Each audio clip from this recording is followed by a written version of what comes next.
the select statement. In previous sections, I explained what SQL does and how to use various SQL statements for data operations. For this section, I recommend you open SQL Server and follow the step-by-step instructions to load datasets from this URL. Make sure you're practicing in parallel while watching this video. Until now, you have understood that select helps us extract a dataset from a table. We can either extract all the columns present in a table or even extract fewer columns we are interested in. As discussed earlier, a select statement is essentially a question we ask the database. The more specific the question, the more accurate the database's response. To refine a query, we can add conditions, filters, and sorting. SQL clauses allow us to do this effectively. Here are the primary clauses that help create a SQL query. Select, from, where, group by, having, order by. Let's go over each clause in detail. The select clause. The select clause is essential in a SQL query. It specifies what should appear in the query results. The columns listed after select will be shown in the final output. If you want specific columns, list them after select. To select all the columns, use asterisk. SQL allows adding keywords after select to modify the result set. Here are two commonly used keywords. Top. The top keyword limits the number of rows displayed. For instance, select top 10 shows only the first 10 records. Let me explain this with an example. In order to select the top 10 records with all columns from the employee table, use this SQL query. Let me execute this query now. As you can see here, these are the top 10 records from the employee table. Distinct. The distinct keyword removes duplicate values, showing only unique values for the specified column. For example, retrieve unique department ID values from the employee table. Here's the SQL query to get this output. Let's run this query on SQL Server now. As you can see, this query returns all the distinct department IDs. Let's continue with our next clause, the from clause. The from clause. The from clause in a SQL query specifies the table from which we want to select the data. Let's retrieve some data by using the select and from clause. Let's understand this with an example. Select only job role and hire date of all the employees from the employee table. In order to extract only role and hire date from employee table, we need to mention only these columns after the select clause. Here's the SQL query to get this output. Now, I'll run this query and show you the results. And here's the result as expected. Up next is the where clause. Let's break it down. The where clause. Where clause in a SQL statement is used to filter out the unnecessary data and allow the final results that we want to see. Basically, the where clause helps in filtering out data with the help of building conditions using different operators. Let's try to retrieve some data by adding some conditions to the SQL query. Let's understand this with an example. For example, retrieve data for all the employee whose department ID is D4. Here's the SQL query to get this output. This query displays all the records present in the employee table with D4 department ID. The group by clause. The group by clause groups similar values. The data is grouped using column values of a table. This clause is quite frequently used in data analytics, as it easily helps in managing and grouping the data. Here's the syntax to use the group by clause in a SQL query. Let's understand this with an example. This query groups all identical department ID values in the results. As you can see in this query, we are simply grouping similar department ID values. We are not using any aggregate function like count or sum. Therefore, this query will just return one row per unique department ID, grouping all identical department IDs into a single entry. This animation shows how similar values group together or roll up based on the specified column. When using group by in a select statement, only the columns being grouped should be included in the selection. This clause is frequently used with aggregate functions to perform calculations on grouped data, making it a powerful tool for data analysis. Aggregate functions. Aggregate functions allow calculations and operations across multiple rows within a specific column. These functions are typically used alongside select, group by, and having clauses. Here are some commonly used aggregate functions. Count. The count function in SQL is used to calculate the total number of rows in a given table or for a specific column. It's particularly useful when you need to determine how many records exist in a dataset. Use count star to count all rows, including those with null values. Let's take an example. To count all the employees present in the employee table. To do this, we can use this query. Let's run this SQL query in SSMS and check the count. So, the total number of records is 20, and that's correct. Now let's explore how the sum function works. The sum function in SQL is used to calculate the total of all numeric values in a selected column. It's commonly used in financial and analytical queries where you need to compute totals, such as salaries, revenue, or expenses. For example, if we want to calculate the total salary for all employees in the employee table, we can use this query. This query adds up all the values in the salary column and returns the total as total salary. All right, let's run this query and check out the results. One important thing to remember: sum works only with numeric data types. If a column contains null values, sum automatically ignores them, ensuring accurate calculations. In upcoming sections, we'll explore how to use sum with conditions to calculate totals for specific groups of data. Now let's move on and explore the next function. AVG function in SQL. The AVG function helps us calculate the average value from a column in a database table. For example, let's say we want to find the average salary of all employees from the employee table. To get this specific output, we can use this query. Let's go ahead and run this query. It should show the average salary for all employees. There you go. Here's the average salary of all the employees. Awesome. Now let me walk you through how the min function works in SQL. Min function in SQL. The min function helps us find the smallest value in a specified column of a table. For example, let's say we want to retrieve the lowest salary from the employee table. To get this output, we can use this query.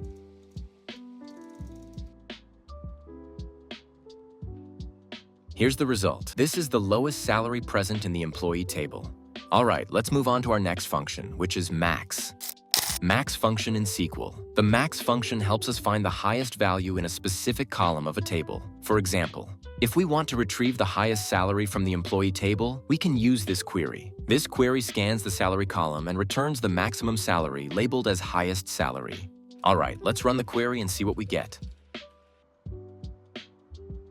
See, this query returned the highest salary from the employee table. This wraps up our section on aggregate functions in SQL. Let's now get back to the remaining SQL clauses. The having clause. The having clause is used to filter groups created by the group by clause. Since where cannot be used with aggregate functions, having allows you to apply conditions to the grouped data. It's similar to where, but having only works with group by, whereas where can be used without it. So if you're wondering how to use having with group by, here's the syntax. Let's understand this with an example. Let's find out which job roles have an average salary greater than 80,000 in the employee table using group by and having in our SQL query. Technically, the approach should be group the results by role. Then we need to calculate the average salary for each role. Finally, filter out groups where the average salary exceeds 80,000 using the having clause. The SQL query for this should look something like this. Now, I'll run this query and show you the results. These are the job roles where the average salary is greater than 80,000. All right, let's take a look at the last clause we'll cover in this section. The order by clause. The order by clause sorts the results set in either ascending or descending order. To sort your output, you can use the order by clause with this syntax. Let's now understand order by clause with an example. Retrieve all employees from the employee table, sorting them by salary from highest to lowest. Here's how we can approach this problem. Select all columns from the employee table. Then, sort the results by salary in descending order to display the highest salaries first. Your query should look something like this. Now let's run the query and see what it returns. And there you go. Sorted salaries from highest to lowest. Great. Now that we've covered all the clauses, let's move on to advanced filtering with operators in the where clause. Advanced filtering in SQL. The where clause in SQL helps create conditions for filtering specific results. SQL operators make it possible to compare, contrast, and perform logical or arithmetic operations within the where clause. The two main types of operators used with where are comparison operators and logical operators. Let's talk about each of these one by one. Comparison operators in SQL. Equal to operator. This SQL operator checks if the value on the left side equals the value on the right side. Let's understand this with an example. Display employees with the job title, Marketing Assistant. This query will give us the expected output. All right, let's run this query and check out the results. Filtered, all marketing assistants. All right, next up is the not equal to operator in SQL. Not equal to operator. This SQL operator ensures values do not match. Let's understand this with an example. Display employees with a salary other than $125,000. This query will give us the expected output. All right, let's run the query and see what we get.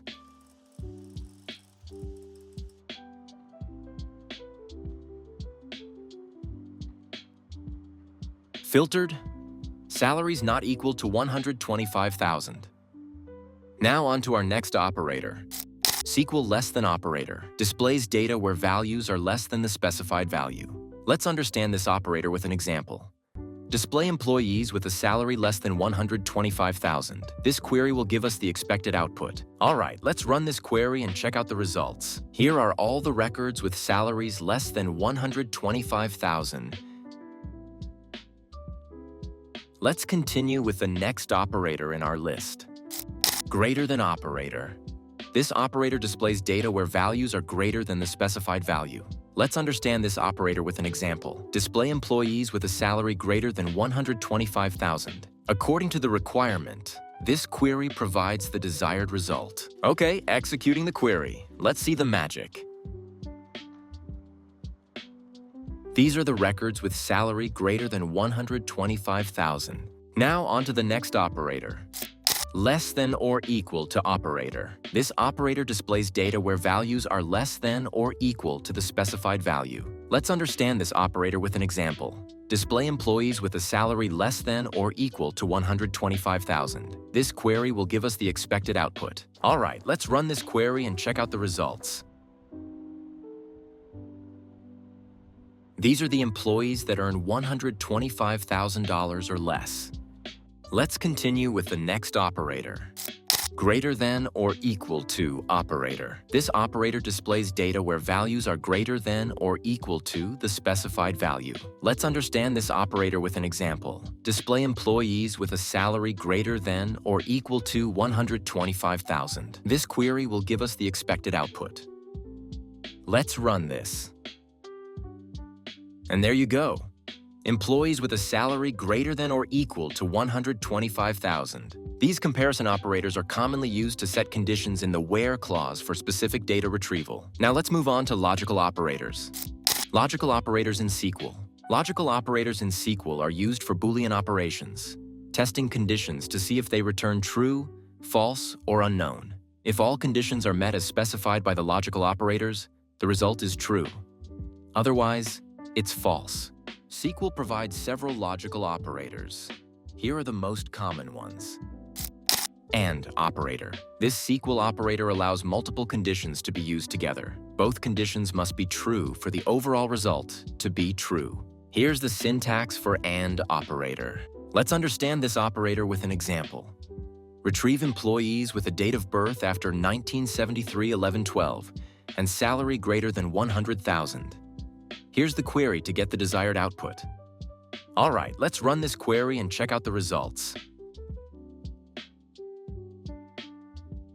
Perfect. This is the result we were aiming for. Let's move on to our next logical operator in SQL. OR operator. Used when at least one condition must be true for the result to be true. Here's the syntax. To understand this better, let's look at an example. Retrieve employee names, roles, and locations for employees with a salary of either $100,000 or $125,000. To meet this requirement, your query should look something like this. Now let's go ahead and run this query. These are the employees with a salary of $100,000 or $125,000. Now on to the next operator. Between operator. This SQL operator defines a range for the query, restricting the results set within that range. Here's the syntax. Let's understand this concept with an example. Retrieve employees with date of birth between 1982 April 3rd and 1988 February 11th.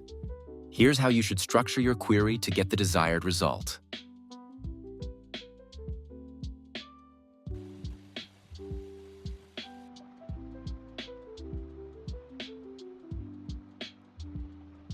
And here's the result as expected. Cool. Let's explore the next SQL operator. In operator, similar to equals but allows multiple values in the condition, providing a simpler alternative to multiple OR conditions. Here's the syntax. All right, let's run this query and check out the results. And here's the result as expected. Okay, now let's move on to the next operator. Like operator, matches column values to specified patterns using wildcards. Use underscore for a single character and % for 0, 1, or multiple characters. Let's understand this operator with a practical example now. Retrieve all employees whose job role starts with M. Here's the query that will give us the expected output using the like operator. Cool, let's run this query.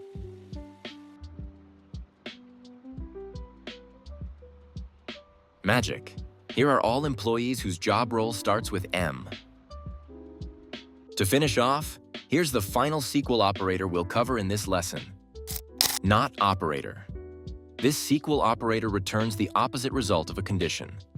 Let's understand this operator with an example. Retrieve all employees whose job role does not start with M. Running this query now.